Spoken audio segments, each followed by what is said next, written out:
My name is Grace Ruiz, and I will be presenting about family language policy and bilingual parenting in the Ecuadorian context.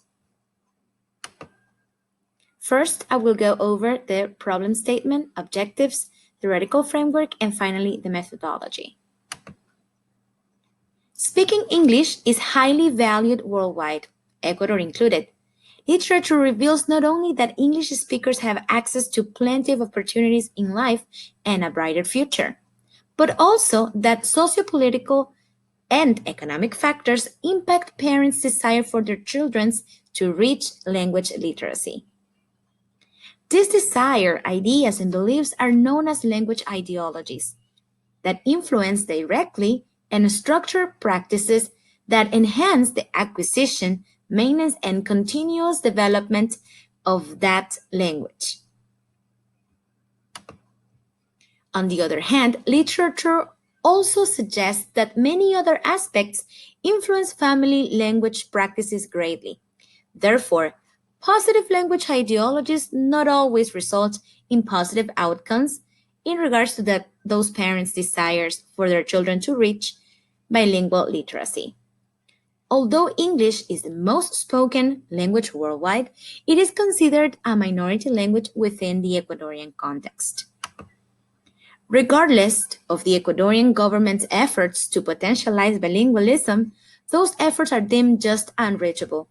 The lack of resources is the main setback and does not allow for better equipped and educated individuals. The main objective of this case study is to discover the factors that impact family language ideologies and practices regarding the English language acquisition and development in bilingual parents' children from 2 to 9 years old within the Ecuadorian context. More specifically, we will be identifying bilingual parents' ideologies and practices. Number 2, identifying bilingual parents' children's ideologies and practices. And finally, be able to identify and describe the main themes and factors that influence FLP in the Ecuadorian context.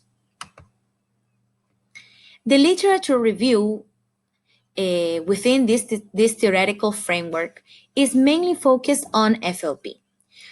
And that means that language ideologies and language practices will be taken into account within the family unit. This also takes into account family day-to-day activities within social and cultural contexts. While there's an evident gap, as no research has been found about FLP in the Ecuadorian context, similar studies were considered for this study and coincide with the approach of FLP as a minority language. These studies focus on the struggle of maintaining the English language in their children in non-dominant contexts. In regards to the methodology, participants and sites, we're going to conduct this case study by interviewing at least 12 families, and these families will have at least one bilingual parent, and their children will be between 2 and 9 years old.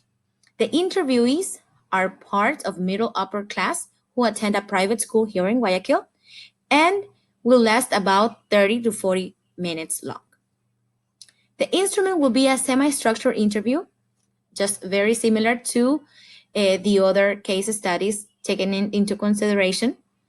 And the interviews will be conducted at their interviewee's home. And a video camera will be used to be able to gather all the detailed information about the day-to-day home interaction and activities. This case study allows for an interpretive approach to record the interview's accounts while considering the importance of the researcher to remain positive, friendly, and completely unbiased. This is the reason why the interviews will be conducted separately with each one of the members of the family and then together.